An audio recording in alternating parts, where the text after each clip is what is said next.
है दोस्तों, welcome to my channel. आज मैं आपको बताऊंगा कुछ की रीज़न क्यों कुछ लोग बहुत ज़्यादा अमीर बन पाते हैं और कुछ लोग गरीब या मिडिल क्लास रह जाते हैं। रॉबर्ट नाम का एक लड़का था जिसके दो बाप थे।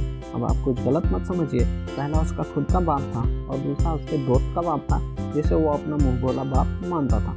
पहले वाले ने PhD की थी और दूसरे वाले ने कभी HB पास नहीं की थी। दोनों बहुत स्मार्ट और हार्ड वर्किंग थे, पर दोनों की सोच बहुत ही अलग थी। दोनों रॉबर्ट को अलग अलग बातें सिखाते थे। पहला बोलता था पैसा सारे फसाद की जड़ है और दूसरा बोलता था पैसा ना होना सारे फसाद की जड़। पहला रॉबर्ट को सारी महंगी चीज़ों के बारे में सोचने से मना करता था और कहता था वो हमारे हैसियत से बाहर है, और दूसरा उसे कहता था कि वो ये सारी चीज़ें सोचे और अलग अलग रास्ते निकाले जिससे वो ये सारी महंगी चीज़ें खरीद सके।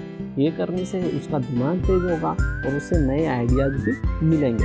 पहला उसे कहता कि तुम खूब मेहनत करो, अच्छे से पढ़ लिख लो ताकि तुम्हें बड़ी कंपनी में नौकरी मिल सके और तुम बड़ा इंसान बन पाओ। दूसरा उसे कहता था तुम खूब मेहनत करो, अच्छे से पढ़ लिख लो ताकि तुम खुद की कंपनी खोल पाओ और लोगों को खूब सारी नौकरी दे पाओ।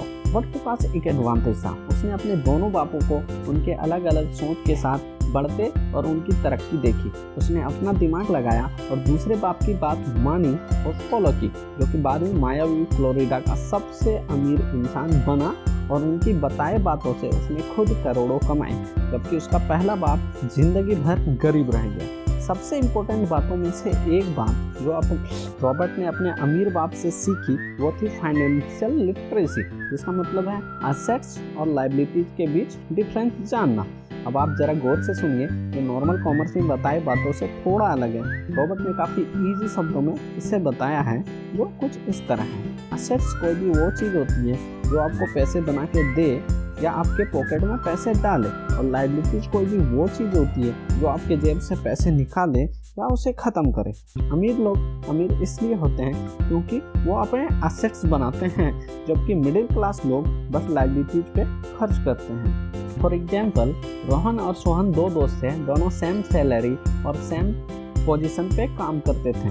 जब भी उन्हें सैलरी मिलती, रोहन उससे नए जूते, नए कपड़े, नए गैजेट जैसे चीज़ों पे खर्च करता था, जो उसे अमीर जैसा फील कराती थी, जबकि वो ये नहीं समझता था कि ये सारी चीज़ें लायबिलिटीज हैं जो उससे पैसे ले रही है, ना कि जब वो उसे खरीदता है, बल्कि आगे भी मेंटेनेंस वगैरह के लिए, जिसकी वैल्यू वक्त के साथ कम हो जाएगी। बट सोहन ऐसा नहीं था, वो ये सारी चीज़ें नहीं खरीदता था जब तक कि उसे बहुत ज़रूरी ना हो। वो सारे पैसे जमा करता था और उसे एसेट्स पे खर्च करता था, जैसे कि स्टॉक्स, बॉन्ड्स, रियल इस्टेट, अपनी खुद की स्किल बढ़ाने के लिए या कुछ नया सीखने के लिए, जो उसे आगे और भी पैसे बना के दे।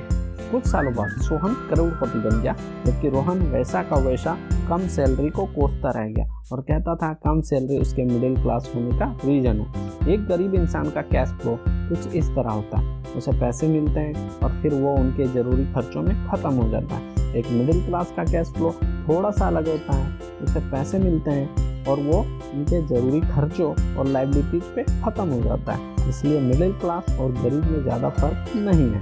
मोस्टली मिडिल क्लास लोगों को लगता है उनका घर उनका एसेट है, पर ऐसा नहीं है। उनका घर उनको पैसे बनाकर नहीं देता अनलेस आप उसको भाड़े पे दो।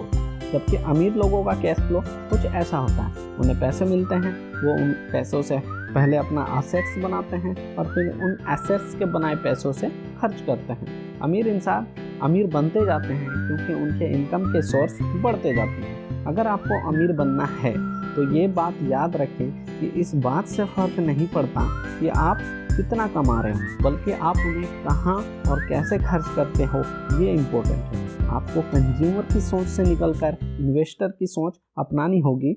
लोग शिकायत करते हैं कि उनकी ख़राब कंडीशन का कारण उनकी सैलरी है और सैलरी बढ़ गई तो वो आराम से रहेंगे, पर प्रॉब्लम ये है कि लोगों के इनकम बढ़ने से उनके खर्चे ज़्यादा बढ़ जाते हैं, क्योंकि ज़्यादा पैसा ज़्यादा अच्छी चीज़ें खरीदने को मजबूर करती है, जैसे कि ब्रांडेड जूते, महंगे फ़ोन, अच्छा घर, जो कि फिर से सब लायबिलिटीज है जो आपको कभी अमीर नहीं बनने देगी। ये बातें मैंने आपको रॉबर्ट कियोसाकी की book rich dad poor dad से बताई है, जो कि मेरी पहली बुक है जिसने मेरी सोच चेंज की और बेहतर बनाई। अगर ये बातें आपको अच्छी लगी तो लाइक, कमेंट और शेयर करें, और फाइनली सब्सक्राइब करें। आपको कुछ ऐसे ही काम की बातें जो मैंने दुनिया के कुछ सक्सेसफुल लोगों से सीखी है शेयर करूंगा, जो आपको सक्सेसफुल बनाने में मदद करेगी।